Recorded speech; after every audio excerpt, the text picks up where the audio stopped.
pemandangan jalan tol. Ya, lanjut ya. Ini gimana cara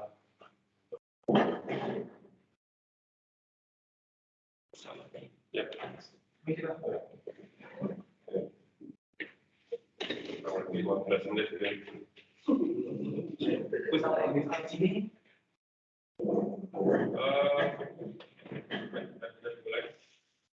Karena saya batasi karena itu ya, karena kalau nanti ada yang masuk terus ada juga kita nggak mulai. Ya, lanjutan dari mata kuliah, dari materi sebelumnya, kita sebelumnya sudah membahas tentang graf planar maupun pewarnaan graf. Nah, lanjutan sekarang,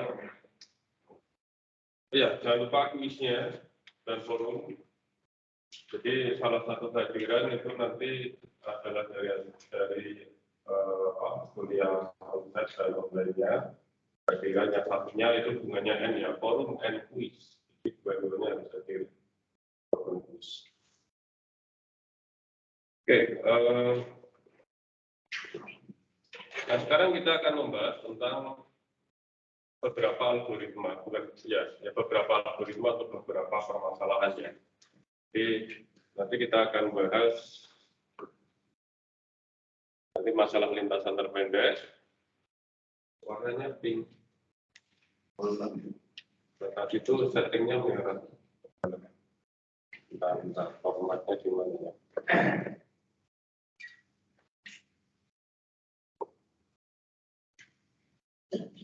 Settingnya gimana saya lupa. Apa-apa lah pink juga.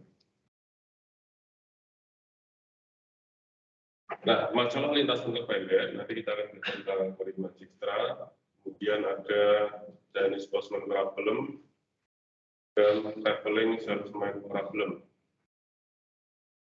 Pedagang keliling sama ini sama, ya bisa lah, versi judul. Ya. Oke. Ini masalah pedagang keliling ini traveling salesman problem. Nah, ini akan kita bahas untuk hari ini. Dan ini harus semua nanti masuk di pembahasan kita di hari ini ya. Nah, pertama adalah penentuan data terpendek. Kalau ya bahasa Inggrisnya kalau Anda nanti menemukan di beberapa literatur, so expect problem. Jadi kita mencari lintasan terpendek antara satu titik ke titik yang lain. Misal dari San Francisco ke Boston nanti lewat yang mana aja kan ini kemungkinannya banyak. Kita tanyakan banyak. Nah, dari semua lintasan yang mungkin itu mana nanti yang jaraknya paling dekat. Kalau ini menyatakan bobot ya, ini seperti graf berbobot. Jadi sisi-sisinya ada bobotnya. Ini bobotnya itu menyatakan jarak. Ya. Di Los Angeles ke San Francisco itu jaraknya katakanlah 349 km. San Francisco ke 1.850 km dan seterusnya. Nah, nanti mana lintasan terpendek kalau saya berangkat dari San Francisco ke Boston katakanlah itu. Lintasannya kan banyak kemungkinan. Nah, itu masalah lintasan terpendek. Nah, ini akan kita bahas pertama kali ya. Sebelumnya kita lihat dulu tentang graf berbobot. Ini kan sebenarnya graf berbobot tadi. Nah, ini graf berbobot. Karena masing-masing sisi itu ada bobotnya. Jadi kalau kita punya graf G, ya, misalnya ini adalah graf tak berarah, maka ini dikatakan graf berbobot kalau setiap sisinya itu diberikan label bobot. Bobot dari sisi UV, ingat ya, pada saat kita merepresentasikan sebuah sisi pada graf tidak berarah itu mengukur awal seperti ini. Misal sisi AB. Nah, ini sisi A. Enggak apa-apa, kelihatan ya, AB kelihatan seperti ini.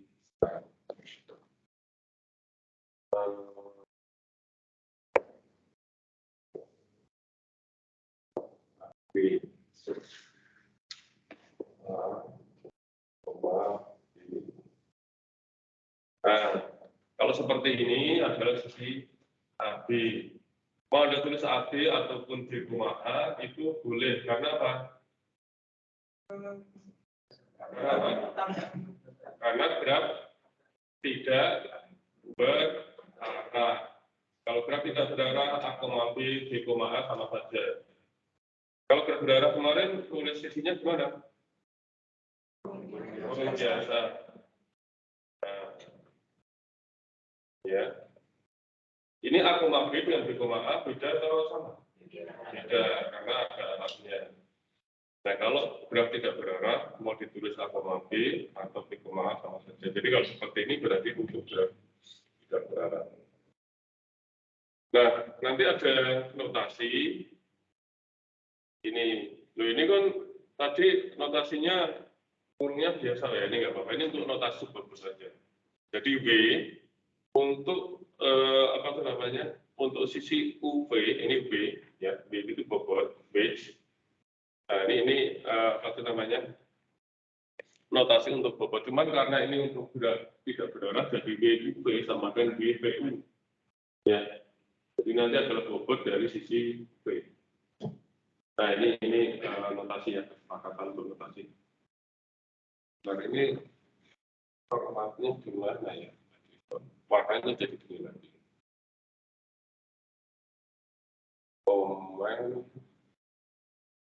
Format settingnya gimana? Nggak bisa ya. Ini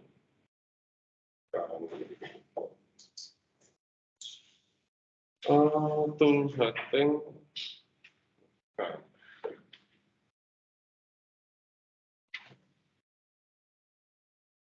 kayaknya nggak begitu terkeren di sini. Yang masih kelihatan. Nah, berikut adalah contoh grafik komputer.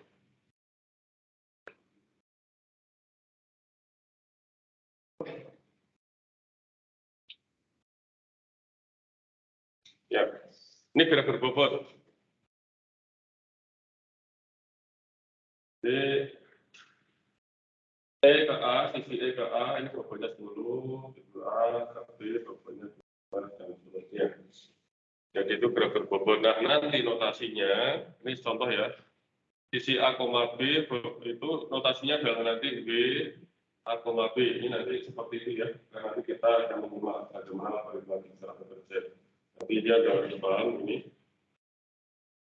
Kalau ada B, A, B berarti bobot antara bobot dari sisi A ke B atau yang PKA yang sama saja karena ini tidak berarah. 12. Nah, nanti kalau BC, posisi BC berarti B, B, C, C atau CB sama saja. Nah, itu notasinya gitu ya. Oke, lanjut. Ini material lebih sedikit daripada kemarin, harusnya lebih cepat selesai. Oke. Sekarang misal kita punya B, ini secara definisi ya, tapi secara apa namanya, ini adalah definisi yang secara definisi seperti itu. Nah, sekarang definisi secara matematisnya. Pertama nanti untuk membentuk matrik ketetanggaan, tapi yang ada bobotnya. Berarti apa istilahnya ya? Matrik bobot.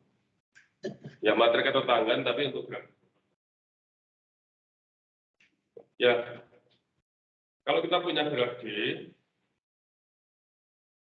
nah ini nanti istilahnya adalah ini matrik sekali. Ini adalah matrik ketetanggaan, tapi untuk graf yang berbobot. Matrik jarak sebenarnya nggak harus matrik jarak ini. Bobot itu bisa menyatakan macam-macam ya. Bisa menyatakan katakanlah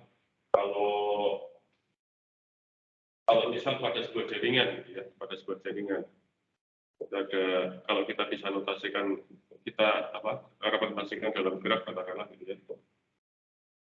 Bisa saja ini terminal A, ini terminal B, terminal C, terminal D. Nah, ini bisa menyatakan kecepatan. Dalam kecepatan saat itu dari A ke B berapa kilobit per second katakanlah gitu ya. B ke C berapa kilobit per second. Jadi bobot di sini itu bisa nanti menyatakan macam-macam tergantung pada permasalahan. Ya, intinya bagaimana kita membuat materi ketetangan untuk gerak yang berbobot. Nah, kasus di sini adalah jarak, karena kita akan bahas jarak terpendek. Tapi sebenarnya jarak terpendek itu nggak harus ditetapkan pada jarak ya. Algoritma photostat nanti yang kita pelajari di itu. Jadi kalau misalnya untuk ini ya representasi untuk jaringan komputer ini, bagaimana nanti mengirim message dari A ke C dengan kecepatan paling tinggi. Nah, kita kan nanti mencari shortcut, tapi di sini shortcutnya itu menyatakan kecepatan untuk jarak. Ya, apapun itu lah pokoknya bagaimana kita nanti mencari sesuatu yang minimal. Misal angka job. Kalau misal dari A ke B yang dilakukan ini nanti cost-nya sekian. Dari job B ke D itu cost-nya sekian. Nah, nanti cari cost yang minimal. Jadi untuk urutan langkah dalam pengerjaan job itu mana saja kira-kira itu juga bisa. Ya, jadi penerapan short ini bisa macam-macam, tidak harus pakai jarak terpendek. Cuman ini dicontohkan jarak terpendek karena memang pada awalnya setelah itu menciptakan algoritmanya untuk jarak terpendek. Nah, materi ketetangannya bagaimana? Ini definisi secara formalnya, secara matematika. Jadi nanti BIJ itu jika simpul A dan C itu bertangga sesuai dengan bobotnya berapa, bobotnya itu artinya di sini jarak. Kemudian kalau I dan J itu tidak bertangga, nanti notasinya tak hingga. Nah, ini khusus untuk short side ya. Notasinya tak hingga jika tidak bertetangga. Ya, ini kalau Anda ingin merepresentasikan graf untuk nanti dikenakan algoritma short side. Nah, pertanyaan saya nanti silakan Anda jawab setelah kita membahas algoritma sejarah. Kenapa yang tidak bertangga itu notasinya tak hingga? Tak hingga itu bilangan yang sangat besar. Kalau Anda bilang komputer itu bilangan yang sangat besar. Anda bisa misalkan bilangan yang sangat besar yang besar 1 miliar kan. Ya, nanti kalau dalam komputernya. Good. Ini contoh kalau kita punya graf G seperti ini, bagaimana materi bobotnya, materi ketetanggaan dari graf bobot ini. Saya sebut graf bobot saja. Materi bobot atau materi jarak ya boleh lah. Materi jarak karena kita membahas tentang jarak. Nah, kan ini nggak ada gelang dari A ke A-nya kan nggak ada, sehingga AA itu tak hingga.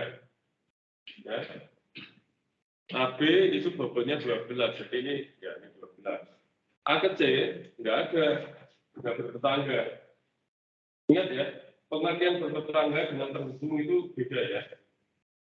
Kalau bertetangga berarti dihubungkan dengan sisi langsung. Kalau terhubung gimana? Bisa melewati beberapa sisi, ya. Anda bisa oper-oper angkot sama yang gitu ya. Kalau bertangga itu berarti satu angkot saja. Nah, gitu ya. Satu titik, titik lain. A ke C tidak bertetangga, jadi ini tak hingga. A ke D tidak bertetangga, jadi kita hingga. A ke E, nah ini dia bertetangga. Kalau bobotnya 10, ya ini 10. Demikian dan seterusnya ya. Saya kira. Jadi kalau bertetangga sesuaikan dengan bobotnya, kalau tidak bertetangga nanti tak hingga. Itu matrik bobotnya atau matrik jaraknya. Oke, solusinya ada pertanyaan? Ada ya? Nah, ada beberapa jenis lintasan terpendek yang mungkin ditinjau. Bentar, agak baru.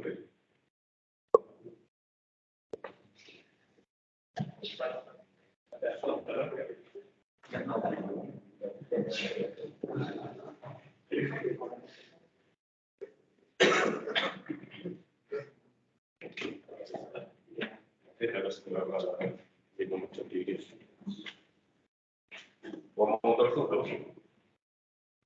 Oke. Jadi ya.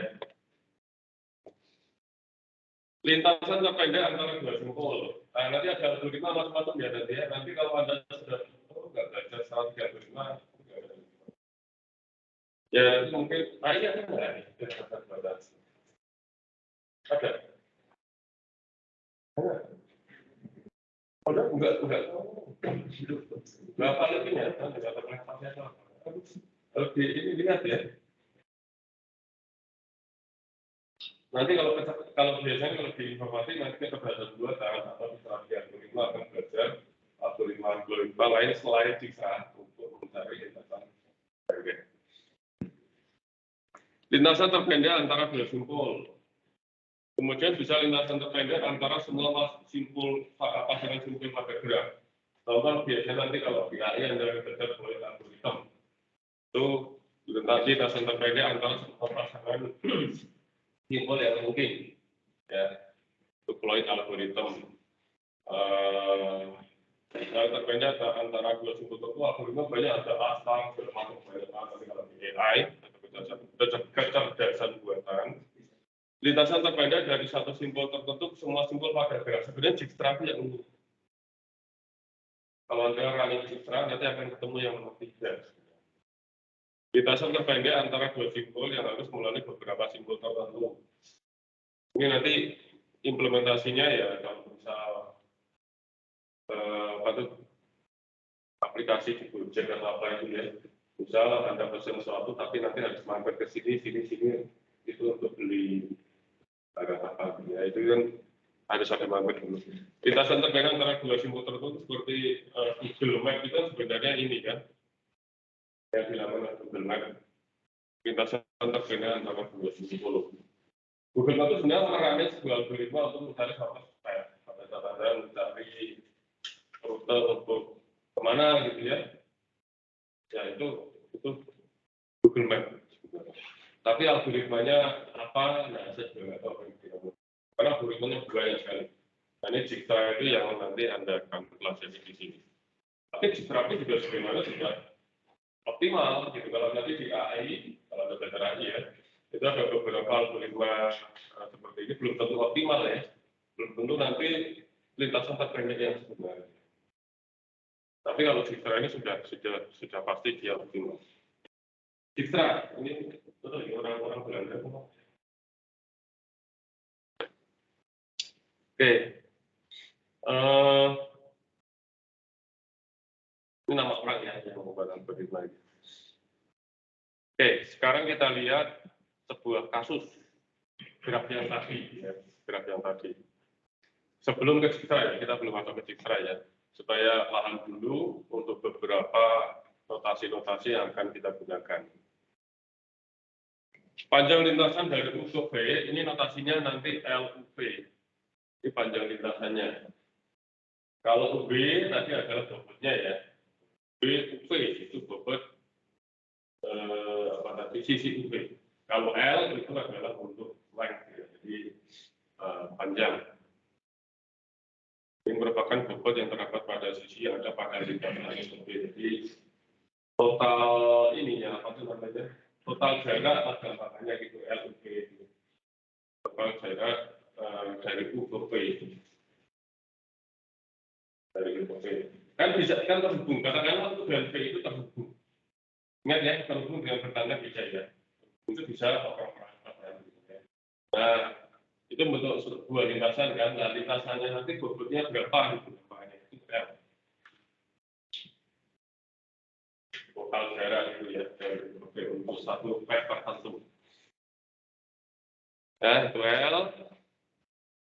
Nah, kita kembali lagi ke kasus ini. Panjang lintasan terpendek dari A ke C adalah dari A ke C ya. Nah, sebenarnya dari A ke C itu bisa macam-macam ya. Ini A ke C itu bisa ini, seperti ini. Ya. Sebenarnya A ke C juga bisa aja lewat sini, kemudian sini, dan sini kan gitu ya. Nah, juga kan, kalau yang sini berarti 10 tambah 8 tambah 9 L-nya. Jadi 18 tambah 9, 7. Nah, kalau yang A, B, C, jadi bisa saja nanti A, B, C itu panjangnya adalah 19. Bisa saja A, E, B, C, bisa saja A, E, B, C, panjangnya 27. Dan seterusnya.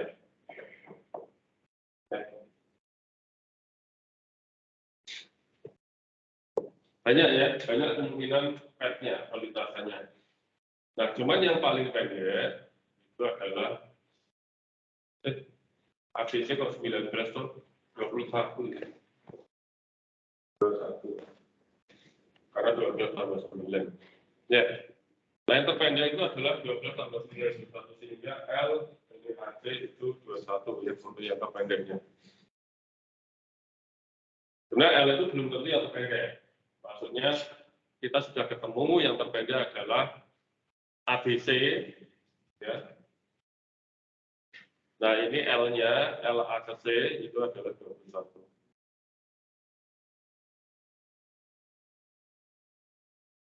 Ya, ini lintasannya adalah ABC. Nah, nanti nuliskan lintasan seperti ini ya, ada kurung seperti ini. Ini ada lintasan.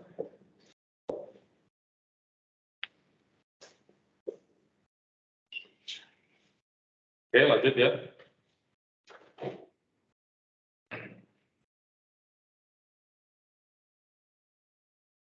Kita akan mencari lintasan terpendek dari A ke Z. Ya, dari A ke Z. Nah, ini macam-macam lintasannya. Ya. Nah, lintasan yang memuat dua simpul A sebagai simpul awal, ada dua. Ya. Jadi, kalau kita lihat mulai dari A dulu ya.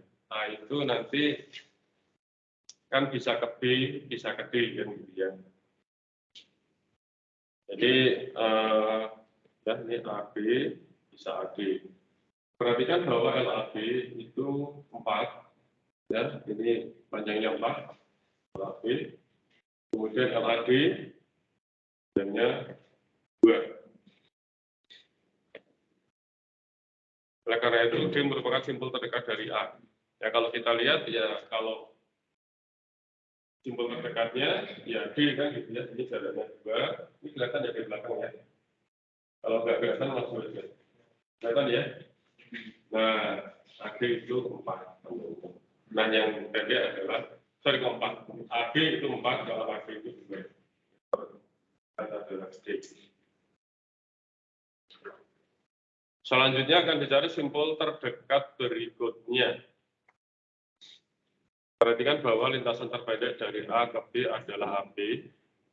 Dengan panjangnya itu LAB itu sama dengan 4 ya. Kemudian lintasan terpendek dari A ke E. Nah, dari A ke E itu adalah ADE. Kita belum pakai algoritma ya, kita baru saring. ADE dengan panjangnya, nanti nulisnya kalau lintasannya itu ADE, tetap nanti nulisnya LAE ya, bukan LADE, enggak gitu ya. Artinya ini lintasan terpendek dari A ke E itu panjangnya 5. Nah, kita nanti gunakan itu untuk lintasan terpendek. Rotasi F. Sejauh ini lintasan terpendek dari ini gitu ya. Nah, nanti kita lihatlah algoritmanya. Kemudian lintasan terpendek dari A ke C. Kalau A ke C, sebenarnya kan A ke C itu banyak kemungkinannya ya. Nanti Anda cari bandingkan terpendeknya nanti adalah ABC. Ya, jadi lintasannya adalah ABC dengan LAC itu adalah 7, 4 tambah 3, 7. Jadi tulisan tetap L, A, C ya.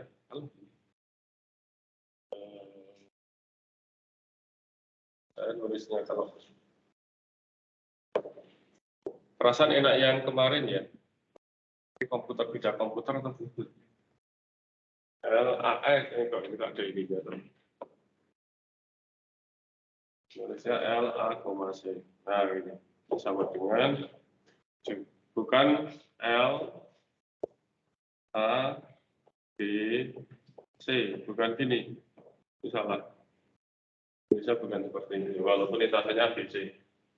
tetap aja LAC, artinya lintasan terpendek untuk AC itu panjangnya adalah 7. Kemudian lintasan terpendek dari A ke Z, ADEZ. Jadi bukan ABCZ ternyata. Anda bisa bandingkan nanti A, B, E, Z yang lebih pendek. Lintasan untuk A ke Z. Sehingga L, A, Z itu sama dengan 6. Yang terpendeknya. Kan ini 2 tambah 3 tambah 1. 6. Kalau yang atas, 4 tambah 3, 7 tambah 2, 9. Yang terpendek yang bawah, yang lewat bawah, yang lewat E. Oke. Itu lintasan terpendek dari A ke Z adalah ADEZ dengan panjang 6. Jadi ini apa itu namanya? Secara intuitif bagaimana kita mencari lintasan terpendek dari sebuah titik ke titik yang lain. Cuman belum pakai algoritma ya, cuman ya dicoba-coba ya, B, D, E, mana yang paling pendeknya seperti itu. Nah, sekarang kita baru masuk ke algoritma kita. Karena kan lebih enak kalau ada algoritmanya ya, jadi kita bisa menerapkan langkah-langkah bagaimana mencari lintasan terpendek. Kalau grafnya sederhana gampang, pakai mata kita bisa. Tapi kalau grafnya sudah kompleks, ya bisa, tapi lama kan gitu ya. Nah, nanti kalau komputer pengen mengerjakan, Anda pengen bahwa komputer itu Anda perlu mengerjakan itu, berarti Anda membuat algoritma buat programnya.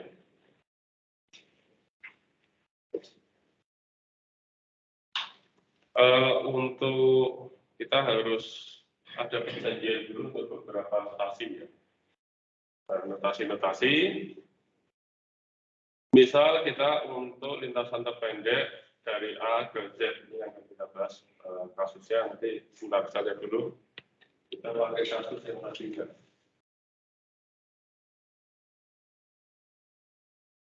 Kita pakai beda ya, grafnya beda.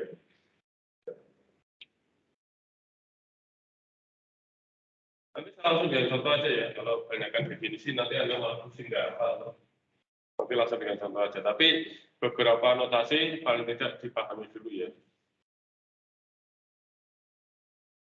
Nah, ada notasi nanti LK, B, ini adalah merupakan ringkasan, kalau misal kita perjanjiannya dari A ke Z, gitu ya. Konteksnya adalah dari A ke Z. Anda ingat, kita dari A ke Z. Jadi kita pengen mencari lintasan terpendek dari A ke Z. Konteksnya seperti itu ya.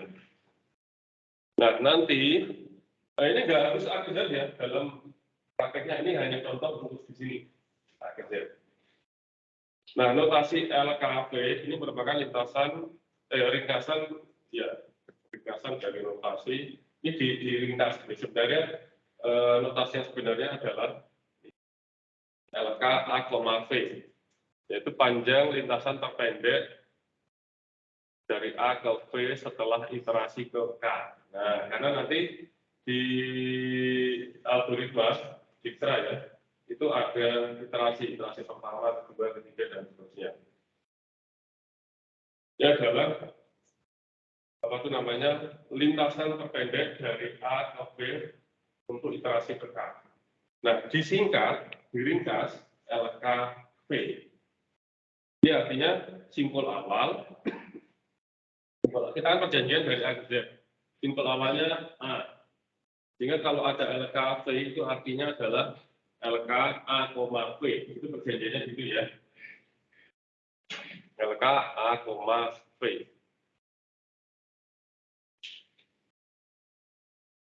Oke, nah nanti pada iterasi ke 0, ini kita inisialisasi, itu kita inisialisasi L0, artinya 0 ini di sini adalah iterasi ke 0.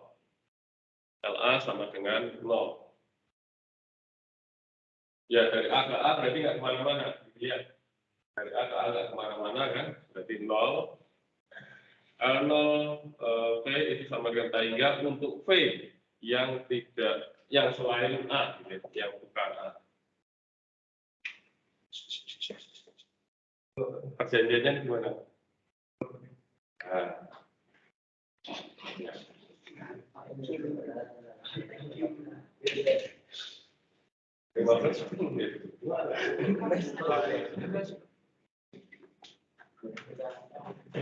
Oke.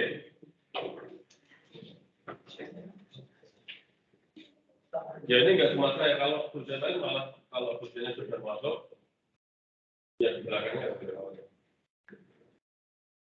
Dari waktu itu termasuk lama. Ada yang paling lamanya. Kalau onsite gitu ya, harus siap ya. Kalau kuliah onsite itu nanti pasuknya seperti itu. Kalau sudah dengan bulan nanti onsite-nya banyak. Ini sebenarnya untuk kenyamanan Anda juga. Kalau saya sih nggak masalah. Tapi kan Anda nggak nyaman. Saya nyaman. Boleh masuk. Ya nggak mungkin, nanti Anda pasti akan melihat itu kan. Tapi kasihan Pak, dia dari Cina Pak. Ya, tapi kan itu untuk masalah kedisiplinan.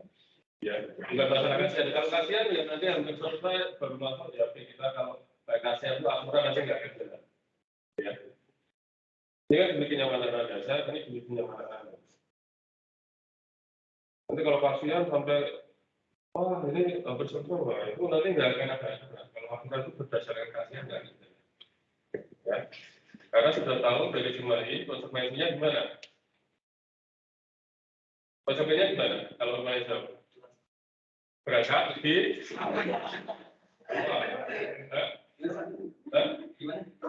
kalau rumah Anda jauh Berangkat lebih awal Pak.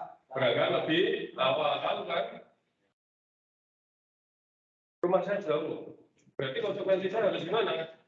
Berangkat lebih awal kan?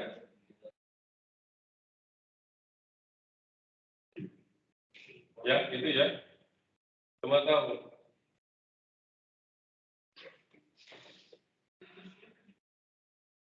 Oke. Tadi sampai mana tadi? Notasi SK menyatakan himpunan simpul yang diperiksa pada suatu lintasan setelah interaksi ke K.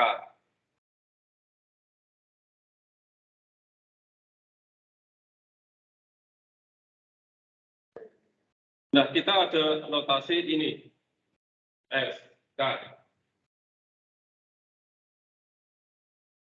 Ini nanti adalah himpunan-himpunan yang nanti isinya adalah dua himpunan. Dia adalah himpunan dari praktek-praktek yang setelah diperiksa itu nanti dia akan masukkan simpul-simpul tertentu yang membentuk lintasan terpendek.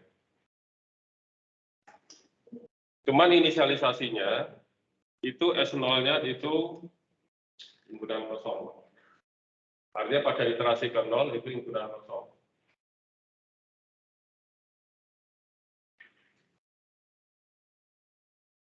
Gitu ya. Nah, nanti kalau ke bawah-bawah nanti Anda warna semakin pusing, jadi saya langsung dengan contoh. Kalau aja dengan contoh aja. Nah, ini pseudocode-nya.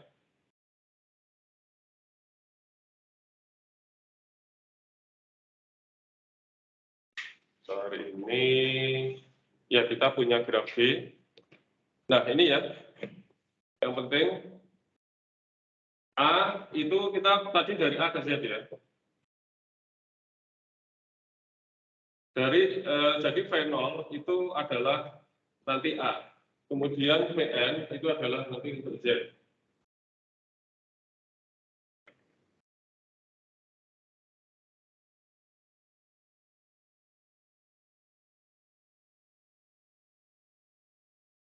Oke, gitu ya. Jadi V0 itu adalah untuk A, Vn-nya itu Z.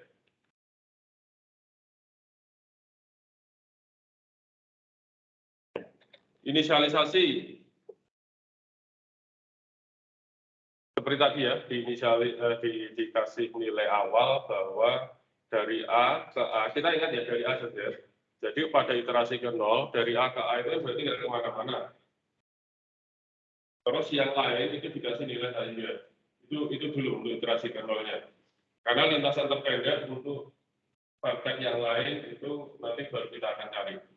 Pertama, ini diinisialkan untuk bilangan yang sangat besar, sehingga.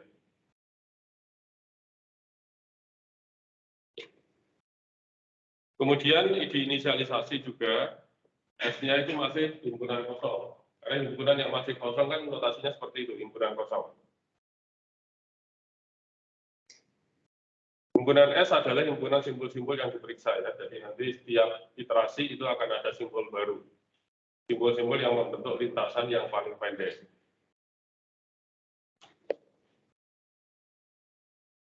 Ya, oke. Ini adalah nanti shift berikutnya untuk vertex I1 sampai dengan N, artinya untuk ini ya, B1 sampai dengan Bn, kan nanti B1, ini kecuali B0 ya, B0 sudah diinisialisasi. Jadi B1 sampai dengan N, semua dikasih nilai tak hingga, kemudian yang 0 ini inisialisasinya 0. Yang A itu ya diinisialisasi 0. Ya, ini untuk inisialisasi. Langkah inisialisasinya.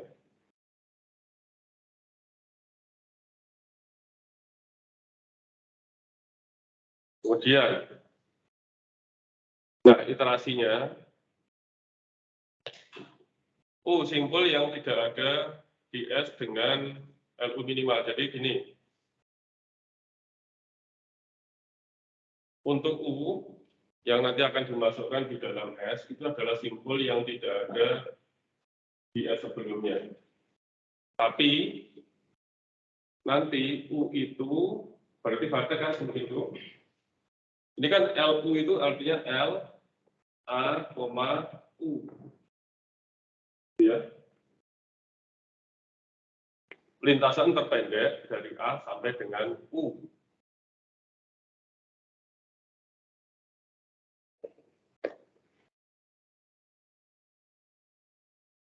Ya, paham ya? Nah, nanti kalau U itu membentuk lintasan terpendek, berarti U itu nanti dimasukkan ke dalam S.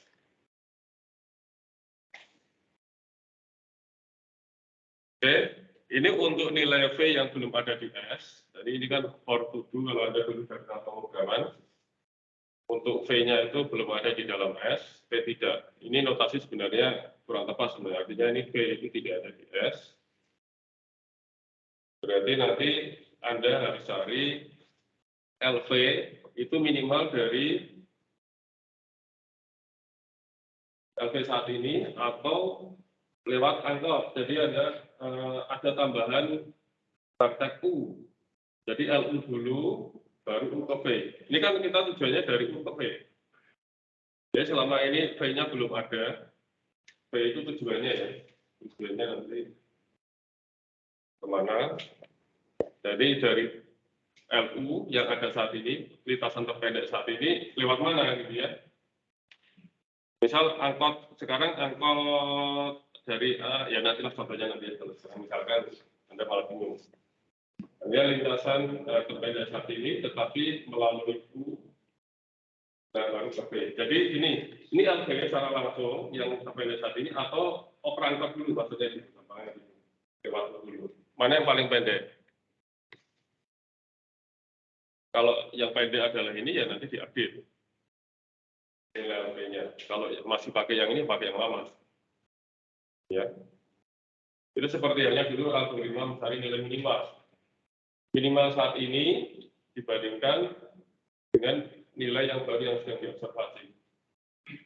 Lebih kecil yang mana? Kalau yang baru tadi lebih kecil kan berarti nilai minimalnya di update.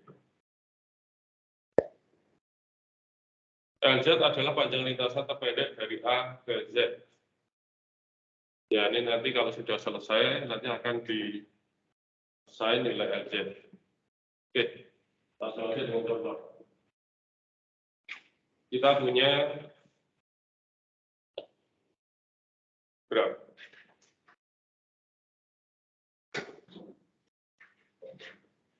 Oke, coba dilihat grafnya. Jadi yang tanda ini, nah kita kan bisa ambil contoh menentukan lintasan terbaik dari LZ pada graf berikut. Ya, ini yang tandanya harusnya ini inisialnya saja. Ini harusnya belum ada ini. Jadi ini bobotnya 4, ini 2, 8, dan seterusnya.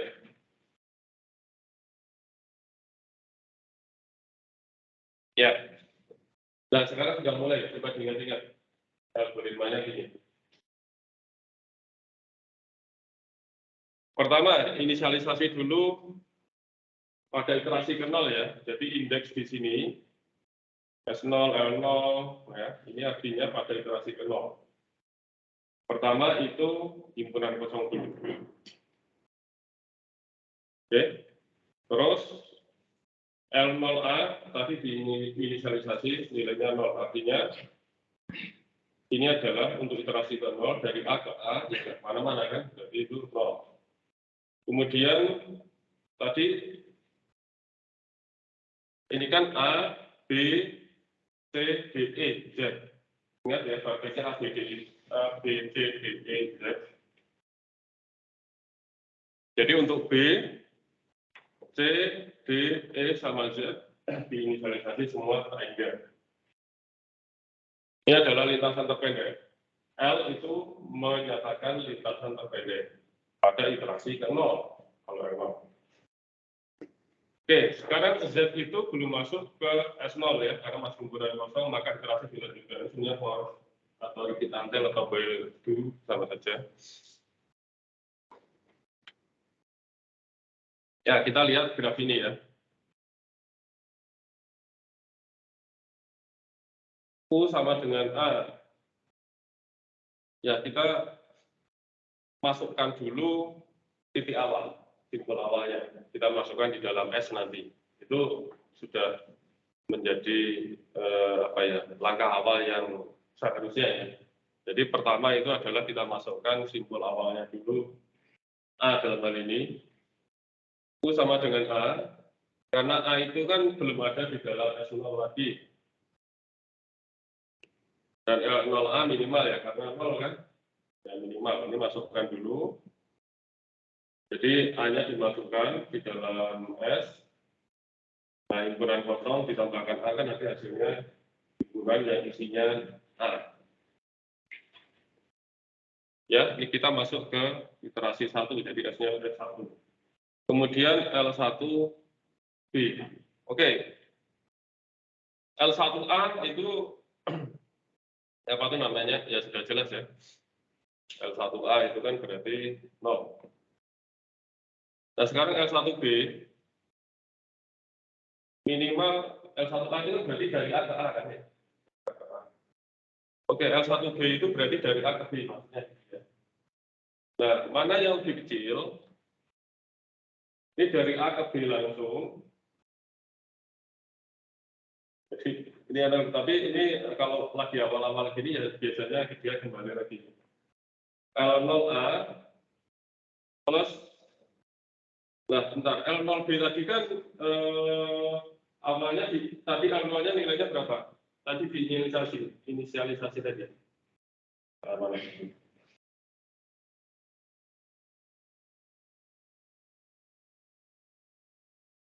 Ya,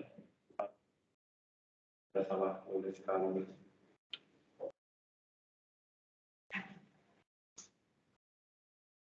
Tadi itu yang L0 tadi itu inisialisasi gimana tadi? Oh ini. Jadi di sini kita punya kondisi awalnya, biar saya tuliskan ya, L0 B itu tak hingga, ini dari iterasi yang sebelumnya ya, L0B, L0C itu tak hingga, L0D itu tak hingga, L0Z itu tak hingga. Nah,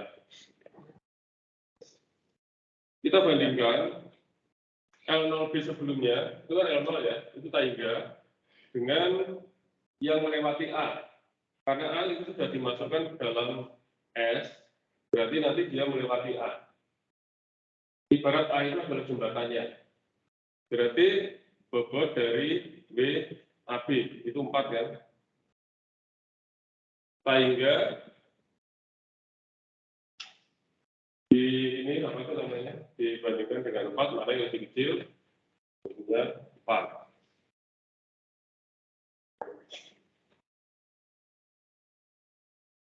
Oke. Nah, lintasannya gimana? Lintasannya apa? Yang patut lintasannya apa? A, B kan?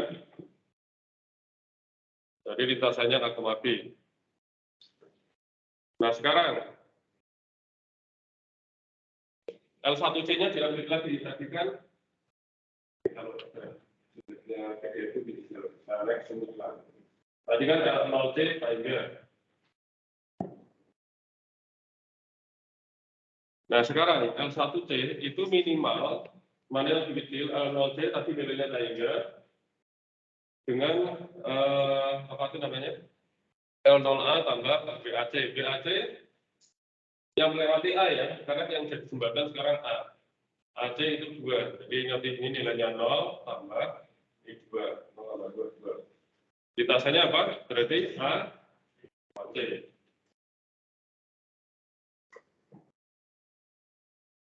Ya.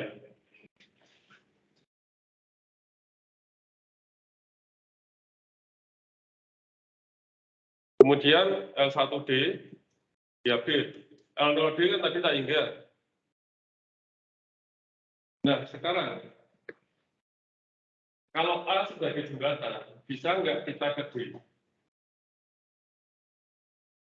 Dari A bisa nggak ke D? Nggak bisa kan? Tanya itu jadi hanya melewati A, hanya jembatannya itu cuma A.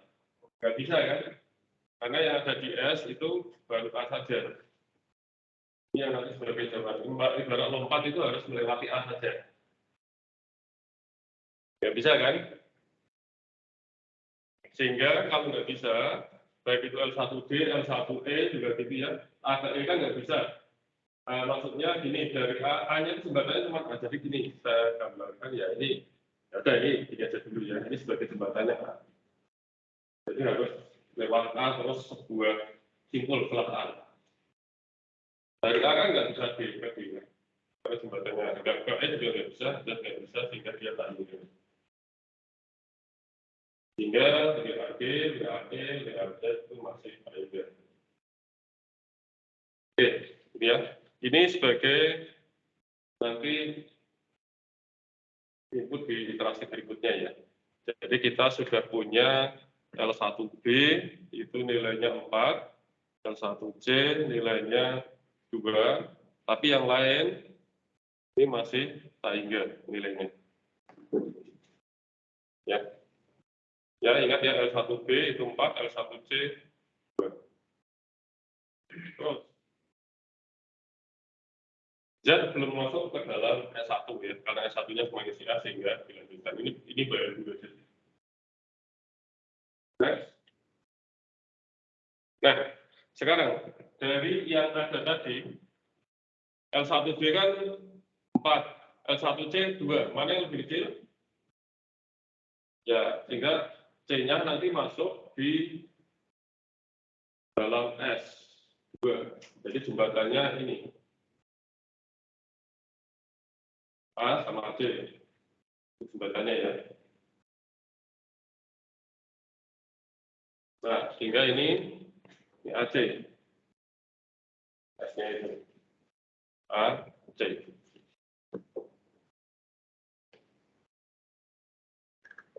Nah, kemudian tadi diupdate yang dari iterasi sebelumnya itu diupdate. Sekarang kita mencari L2B. Yang baru ya, L2B yang baru.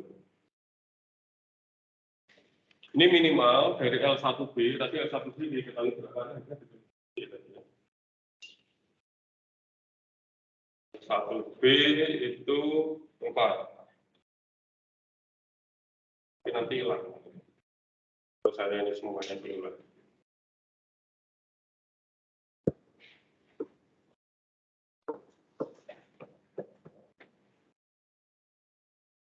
L1C tadi,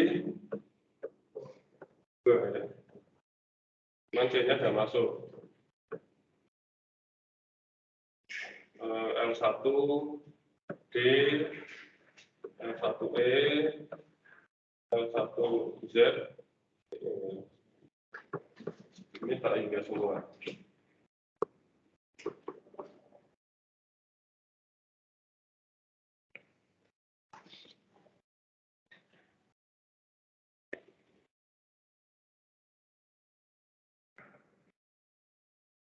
Nah, gini ya.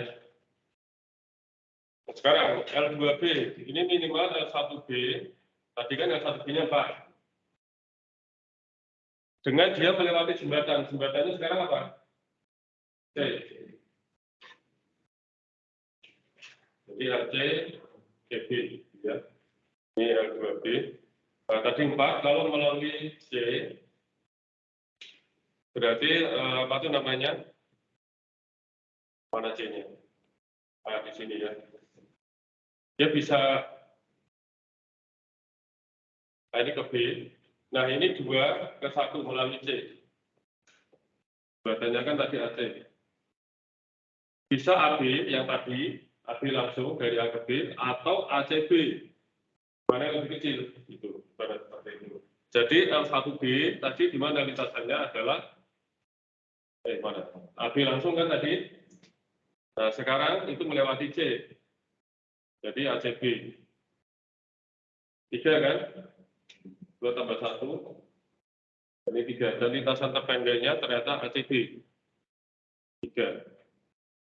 Yang A, C, terus B. Kemudian D. Jembatannya C ya. Yang sebelumnya L1D-nya itu tak. Ya, L1D atau melalui C. Jembatannya C. A, C, B. 9 kan? Mana sih? A, C, D. Oh, 2 tambah 8. 10 kok tambah 8. Tambah 8. 10. Jadi lebih kecil yang 10 pasti. Sehingga lintasannya adalah A, C, D. Ya, LE.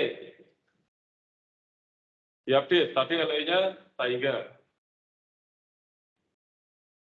Sekarang jembatannya C. Dari C bisa nggak ke E? Jadi angkot C itu bisa ke E. Dengan 2 tambah 10, 12. Sehingga lintasannya nanti ACE dengan bobot 12. Ini yang lintasan terpendeknya. Untuk ke C. Kemudian dari C bisa nggak ke Z? Angkot C bisa nggak langsung ke Z?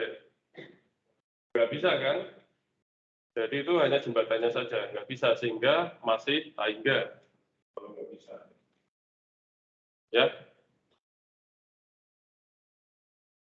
Oke, sampai sini ada yang belum paham? Ini belum selesai ya. Baru sampai terakhir itu, ya Z-nya masih belum tercapai. Kalau Z-nya sudah bisa masuk,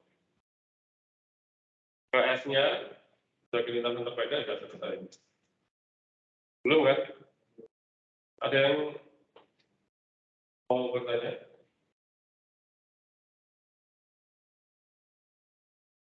Oke, nggak ada, lanjut.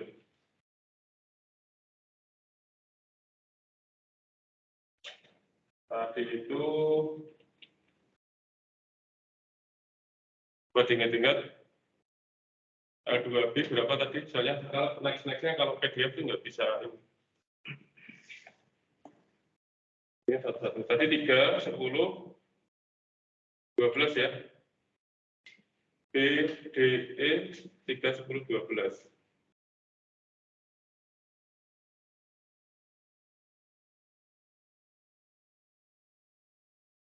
LB, 3, LC, 10. Benar ya tadi ya? LD, 12. Ya, LZ-nya masih tak ingat ya. Ya, LA-nya kan ya jelas ya. Tadi ya 0. Teman-teman. Ini Z ya. Oke. Nah, sekarang yang paling kecil yang mana? 3 kan? Sehingga 3 ini kita masukkan dalam S. Sehingga nanti ACB. Jadi jembatannya ini dari AC, B-nya mana? Oh, ini. Ya, sekarang jembatannya adalah B. Ya, ini saya gambarkan ini yang ada di dalam S-nya ya. ACB kan, ACB. Jembatannya adalah melalui B.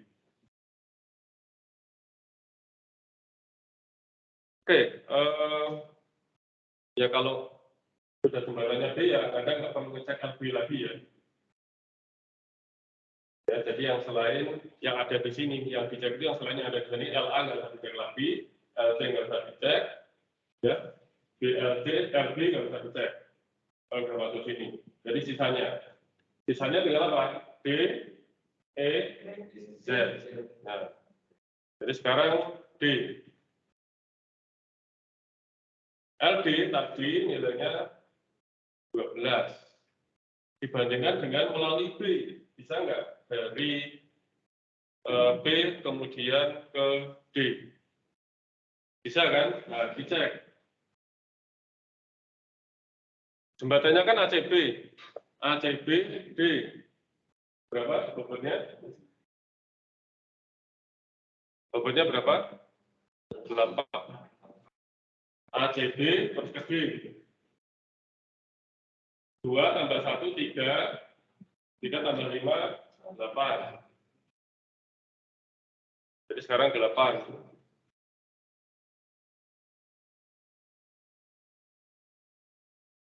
Ya, dengan jembatan yang sudah ada ya. Kemudian E. LE tadi, ini tadi 2 ya, ini 2. 2. L2E tadi nilainya hingga ya. E-nya tadi benar hingga atau sudah? E-nya belum satu di sini. L2E tadi berapa? Yang sebelumnya. Atau saya salah nulis tadi? Nah, yang ini tadi berapa? LE-nya 12 atau LD-nya yang 10? BDE. BDE. Oh, salah nulis. Ini B, D, ini E. Karena C kan sudah ada. Nah, BDE. Ya susah kalau ini lembaran kertas enak ya, tinggal buka yang sebelumnya. Nanti kan prediksinya agak repot. Tadi sampai mana? LE. LE yang sebelumnya adalah 12. Terus kemudian sekarang kalau melalui B. Jembatannya karena B ya. B ke E bisa nggak langsung? Nggak bisa kan ya? Nggak bisa ya. Jadi ini 3 tapi di sini kan nggak bisa. Tahingga. Jadi 12 dengan tahingga. Ya masih 12, jadi masih yang lama. Yang lama tadi adalah ACE ya. Jembatannya baru AC kan tadi. Ya, jembatan yang tadi masih ACE tadi. Kemudian Z. LZ sebelumnya ya tahingga dengan melalui B ya tapi masih tambah tahingga juga ya belum bisa masuk. Masih tahingga. Ya, jadi update-nya apa tadi? Diingat-ingat saya juga. L3D, jadi LD-nya 8, LE-nya 12 ya. BE 812. Ya, Saya mau nanya. ya. Tadi kan itu kan Ya, belum. Sebelumnya. Nah, gimana? kan itu kan KPI tadi kan 12. Gara-gara kan ngikutin yang sebelumnya Iya. kan. Ya. ACE. Kenapa masih 12 kok? Bukannya BCE juga bisa? Kenapa bukannya? BCE juga bisa. D? DB. Mana D? Kita cari kan maksudnya. Enggak. Bukannya gimana? Yang apa tadi kan yang ACE kan 12. Ya, 12. Kenapa kita nggak bisa pakai yang BCE? B? CE. BCE. BCE. BCE. Jadi jembatannya itu hanya lewat B dulu. Saya cuma BA terus. Ya bisa nggak B ke E? Angkotnya itu lompatnya dari B dulu. Sini itu bukan jadi jembatan, Pak. Enggak, ini dulu sudah ke sini. Beloknya sudah di sini. Makanya ini kan A, C, B, terus B. Gitu. Ya. Jadi kan ini A, C, B, Bisa nggak sama? Bisa. Ya. Kalau ke D kan bisa. ACB ke E nggak bisa. Ya, jadi jembatannya itu di sini, ini set. Nah, baru bisa nggak ke yang lain? Ya, benar. Ya, monggo, kirain mau nanya apa? Ya. Terus ada lagi nggak apa-apa kalau masih belum tahu, saya akan aja dia agar saya tahu ada belum paham.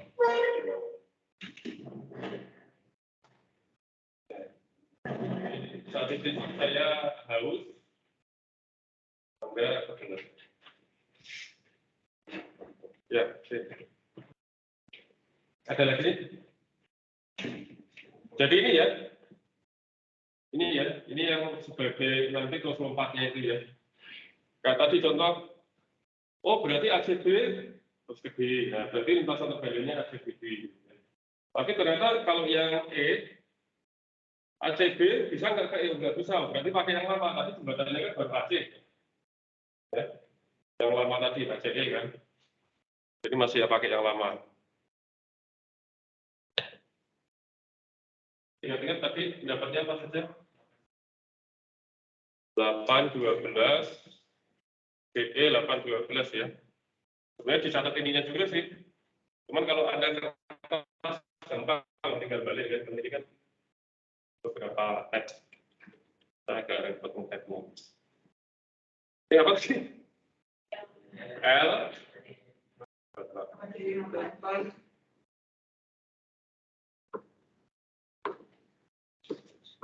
LD 8 ya. Terus L. LE 12. Tadi 3 ya.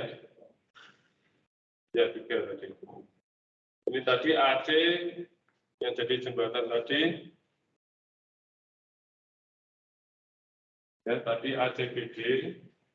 Lintasannya adalah A, C, B, D. Kalau ini ACE. A,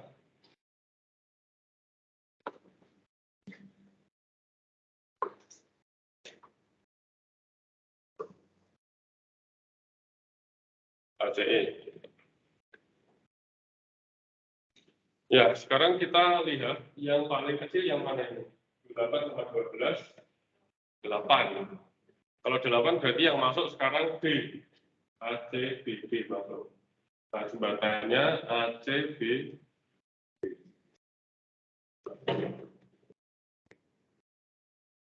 Nah, sekarang dicek. Yang sebelumnya itu LE-nya ini ya. 12. Nah, sekarang ini ACBD E, bisa kan? ACBD E, berapa bobotnya? 8. 8. Maksudnya gini, totalnya. B, E, 10. Ya, jadi nanti ini tadi 8 tambah 2, 10. Ya. Berarti lebih kecil kan sekarang? Sehingga lintasannya ACBD E. Ya, jembatannya ini tadi yang saya pakai. Jadi habis dari D itu lompat ke situ bisa nggak? Atau dari angkot D itu bisa nggak? Nah, oke, di AB yang baru, terus sekarang Z. Kita sudah punya ACBD Z, bisa kan? ACBD Z berarti gimana? ACBD tadi bobotnya berapa? 2 tambah 1, 3 tambah 5, 8, terus Z. 8 tambah 6. Ya, ini 8 tambah 6. 14. Ini sebenarnya sudah ada ini angka 14. Lintasnya adalah ACBD Z. Ya. 14. Oke. Nah, ini lanjut ya. Ini kan Z belum kita belum kita satu badannya. Sampai. Oh ya, dicatat dulu dapatnya. Ingat-ingat apa? LE 10, EZ 10 14 ya. Bisa 10-14.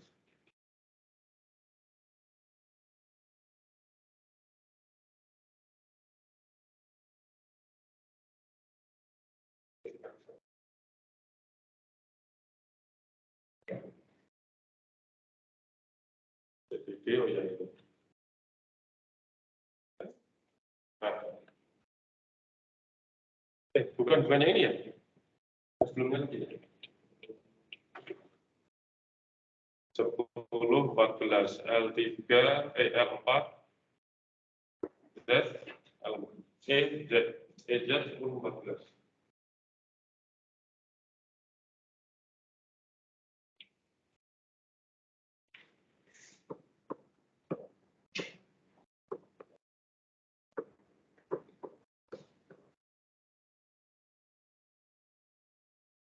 Jembatannya tadi adalah A,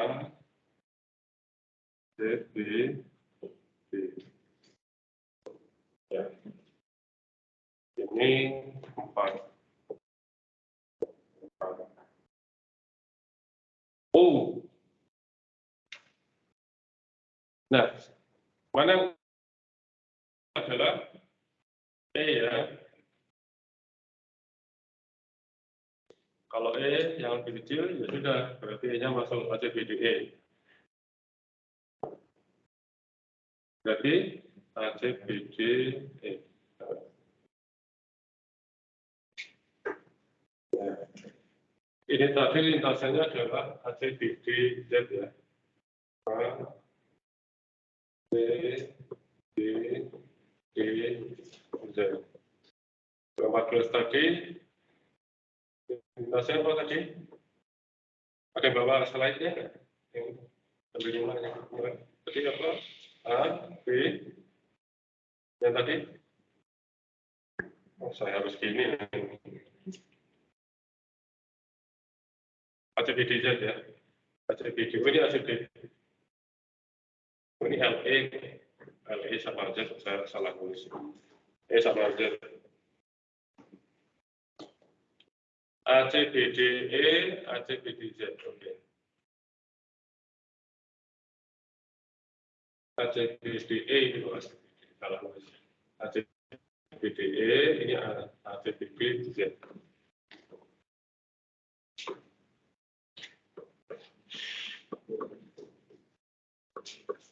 Nah, oke. Nah, yang kecil adalah yang E, 10. Berarti E-nya masuk. Nah, sekarang yang Z, sekarang kalau E-nya sudah masuk, berarti yang dicek yang Z ya. Karena E sudah masuk ke jembatan sekarang. Sekarang dicek adalah Z. Oke.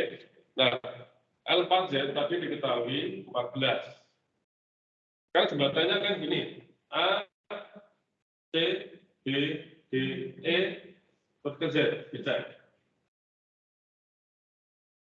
Berapa? Tadi kan 10. 10 tambah 3 ya. Tadi kan ini udah 10 ya. 10 tambah 3 berarti 13. Nah, yang sebelumnya itu kan 14. Z. Dibandingkan ini 13, lebih kecil yang 13. Sehingga lintasannya ACBDE Z. ACBDE Z. Lewat jembatannya itu. Udah. Ini kan Z belum dimasukkan ke S. Z belum dimasukkan ke S kan? Sehingga ini dilanjutkan lagi transfer.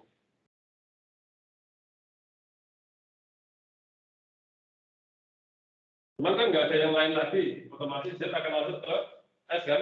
Sudah habis kan? Sudah habis, ya udah kalau sudah masuk semua, sudah selesai. Jadi kita dapatkan nanti lintasan terpendek yang tadi sudah dicatat di depan tadi ya. LA tadi berapa, LB, API terakhirnya. API terakhirnya tadi yang akan menjadi lintasan terpendek. Tapi kalau A ke Z, kita tahu lintasannya adalah AC, BD, E, Z. Tadi ya, yang terakhir. Ini dengan lintasan 13.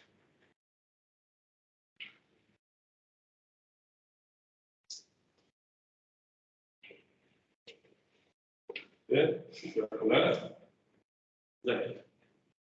Nah, untuk di sini mungkin ada pertanyaan. Sebenarnya kalau Anda buat tabelnya nanti ketemu dari titik A ke semua simpul yang lain lintasan terpendeknya gimana. Nanti aja saya fotokan buku Pak Rinaldi Munir ya. Ini lebih enak di tabel. Kalau saya dulu saya pakai tabel. Tapi ini lebih fokus sebenarnya adalah panjang lintasan terpendek dari A ke Z itu lebih fokus. Tapi sebenarnya bagi magic strike itu nanti Anda bisa dapatkan dari A ke semua simpul yang lain. Tapi sebenarnya Anda dapatkan dari A dari semua simpul yang lain. Contohnya ya. Nah, di sini ada kata-kata itu. Saya cek dulu.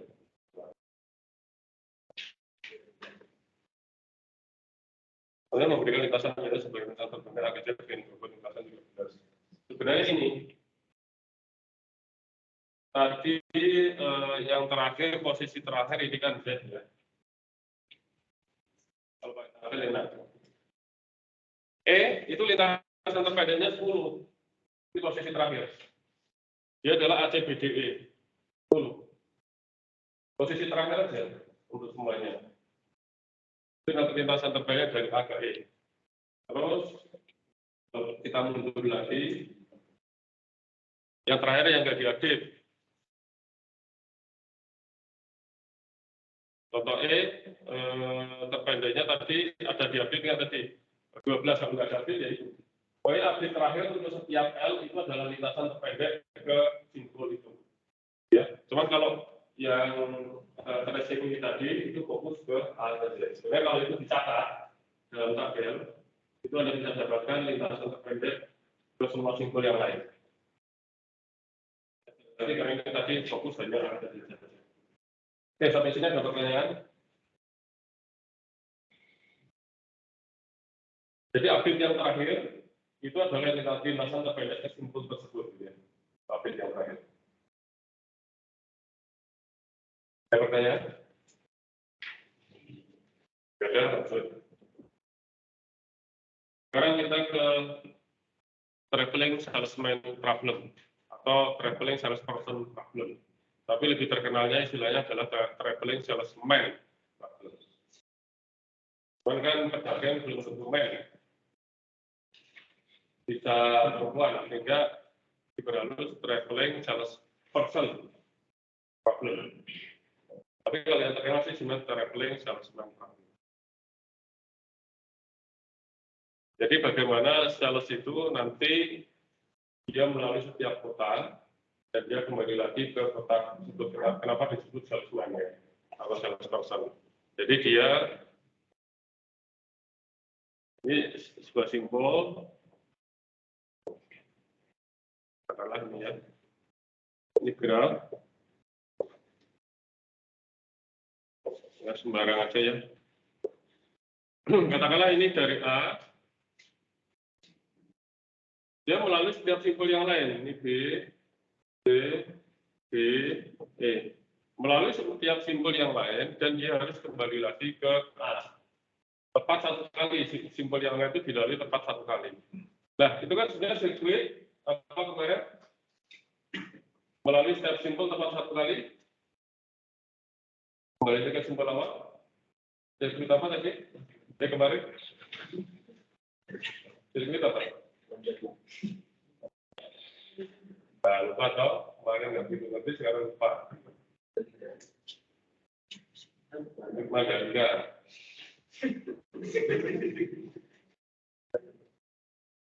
Apa, ada sirkuit Hamilton, ada sirkuit Hamilton, yang mana?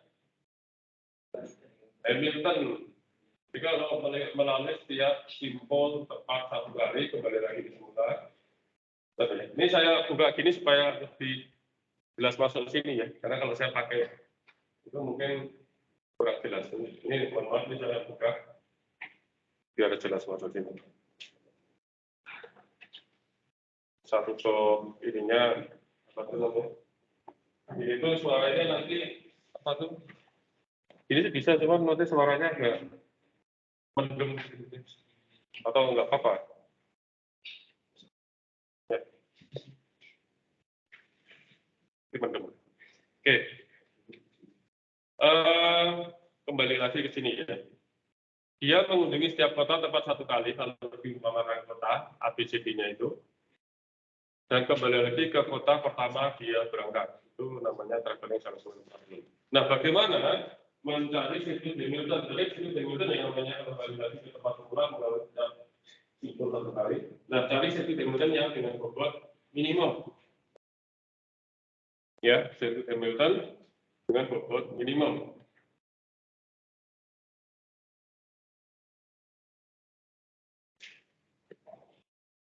Nah, kalau contoh graf lengkap K4 nih ya. K4. K4 itu artinya apa? K4 itu berarti notasi itu apa? K4 kali 5. Enggak, K4 notasi K itu apa? K4 kali 5 kanan. Sama kemarin. Loh, kan sudah diulang berpuluh-puluh kali kemarin. Hah? Bukan K. K itu berarti notasi itu apa? Graf lengkap. Ingat-ingat karena itu nanti akan sering muncul itu. Kalau graf cyclist notasi apa kemarin? C, kan? Ingat-ingat itu. C4, C5. Kalau graf dipartit lengkap, K33, K43, misalnya seperti itu ya. Kalau K4 saja, K5, K6 itu berapa K? Graf lengkap dulu sudah kita, ini K4 ya, contoh K4. Kita dulu sudah mencari berarti jumlah sisinya ada berapa? Itu sudah ada di coret tangan saya itu. Adalah N-1, kalau misal KN, ya notasinya KN, berarti N-1 faktorial, kan? Nah, ini per 2. Oke, karena kenapa per 2? Karena ada 2 yang sirkuitnya yang sama. Dulu ini sudah kita bahas. Nah, sirkuit yang pertama, itu kan bisa gini. Bisa gini. Bisa yang gini. Ini berarti A, B, C, D, A. Kembali lagi itu kan, A, B, C, D, A. Terus bisa juga sebaliknya A, B, C, D, A. Ya, balik. Ini adalah sirkuit yang sama. Kemudian bisa saja yang ini A, B, D, C, A. A, B,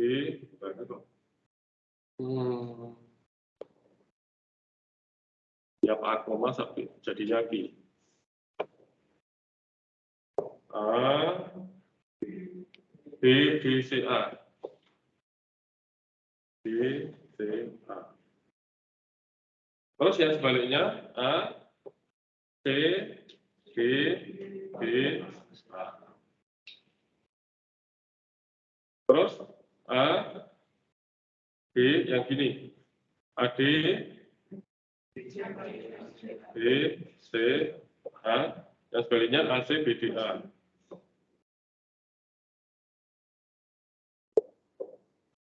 Nah, tapi ya ini kan ada 6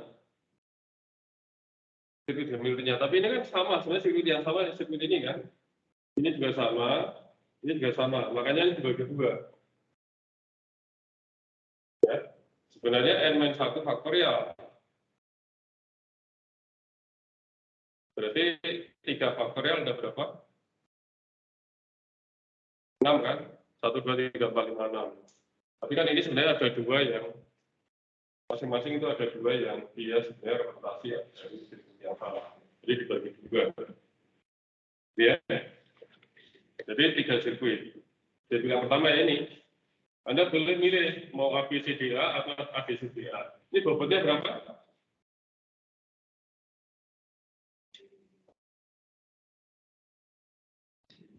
Berapa gitu?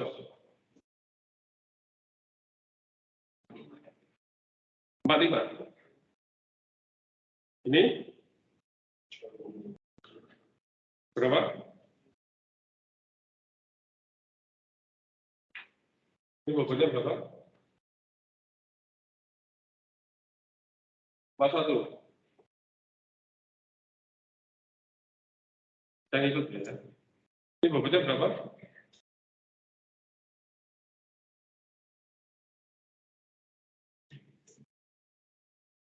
Berapa?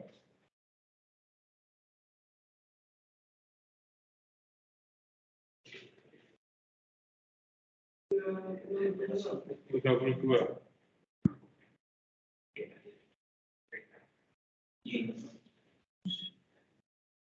Ya, berarti kalau gitu, yang paling kecil yang mana? Paling bawah kan, sehingga nanti sirkuit, jadi solusi untuk traveling salesman problem ini adalah sirkuit yang paling bawah, ADBCA atau ACBD, ya sama saja diulang kali ya. Kalau sudah tamat sudah hilang ya, sudah tertanya ya. Nah ini yang paling kecil kan yang ini, ACBDA, yang panjang 32. Ya gitu ya. Nah algoritma untuk menyelesaikan masalah TSP itu gimana? Kenapa nggak ada algoritmanya? Ada sebenarnya banyak. Karena nanti kalau Anda belajar strategi algoritma, baru nanti Anda akan tahu beberapa algoritma yang untuk menyelesaikan ini. Tetapi tidak ada yang benar-benar tepat algoritmanya itu untuk menemukan sirkuit Newton dengan panjang minimal. Kecuali exotic search. Nama algoritmanya adalah exotic search. Nah, algoritma exotic search itu gimana? Ya gini, dicoba satu-satu. Yang tadi satu pakai tulis tangan tadi, itu adalah exotic search. Semua kemungkinan sirkuit Hamiltonnya dirilis semuanya, baru kemudian nanti cari yang minimal. Kelemahannya apa? Kelemahannya itu adalah runningnya lama. Runningnya lama. Itu runningnya bisa berbulan-bulan untuk beberapa simpul saja. Artinya ya kalau meningkat simpulnya nanti grafiknya terlalu turun ke atas. Sehingga itu nggak visible untuk diterapkan di dunia nyata. Kecuali Anda pakai paralel computing. Tapi nanti seiring dengan meningkatnya jumlah simpul, itu nanti juga resource untuk paralel computingnya itu juga semakin harus ditingkatkan. Nah, repot kan mahal. Sehingga banyak algoritma yang lain itu yang menggunakan sistem pendekatan. Solusinya belum tentu solusi optimalnya. Belum tentu sirkuit Hamilton dengan bobot paling minimal, tetapi paling tidak mendekati minimal. Banyak algoritma seperti itu. Genetik algoritma, contoh. Atau yang saya coba di bigmilah.com kalau Anda pernah buka. Itu beberapa algoritma di dalam swarm intelligence itu belum tentu solusi yang sebenarnya, tetapi dari sisi waktu lebih acceptable. Dari sisi waktu itu lebih dapat diterima. Karena kalau pakai exotic search yang tadi di semua kemungkinan solusinya itu waktunya lama. Karena hasil permutasi itu sudah permutasi. Karena hasil permutasi itu kan faktorial. Ada nilai faktorial, oke lah. Nah faktorial Anda sudah bisa hitung. Coba, Anda punya lotok, punya itu nggak? Kalkulator nggak? 10 faktorial berapa? Coba hitung 10 faktorial. Di yang horizontal ya, mobilnya yang horizontal. Yang saya buktikan yang horizontal tuh.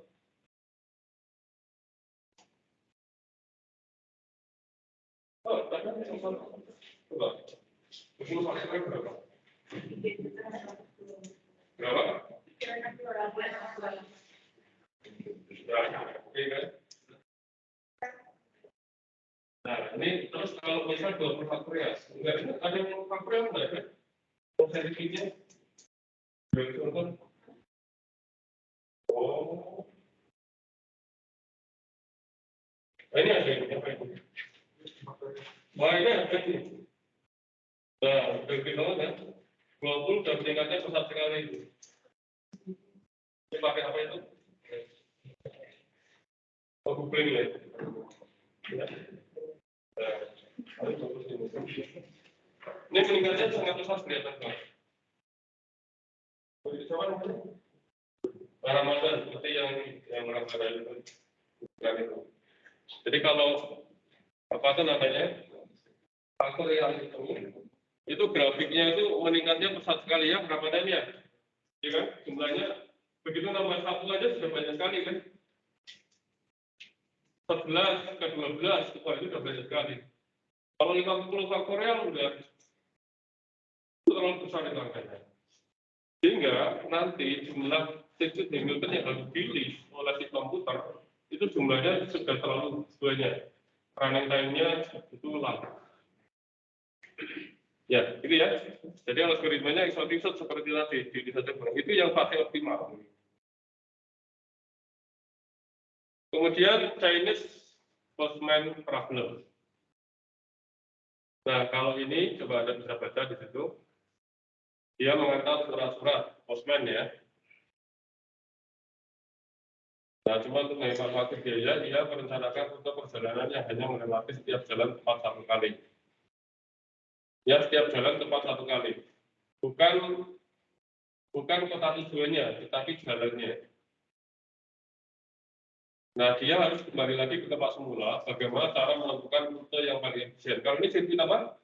Kalau tadi sirkuit Hamilton, kalau ini sirkuit Euler. Jadi melewati setiap sisi tepat satu kali. Bagaimana cara menentukan perjalanan yang efisien? Ini juga sama seperti apa itu namanya pada TSP. Tidak ada algoritma yang efisien dan pasti solusinya optimal.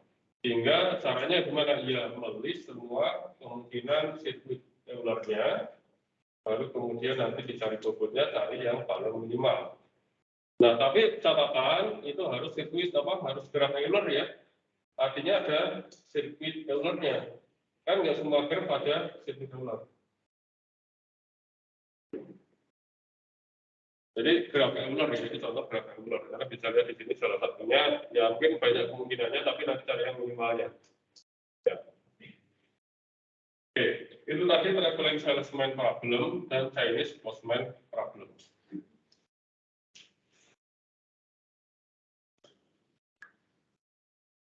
Oke, sedikit cerita.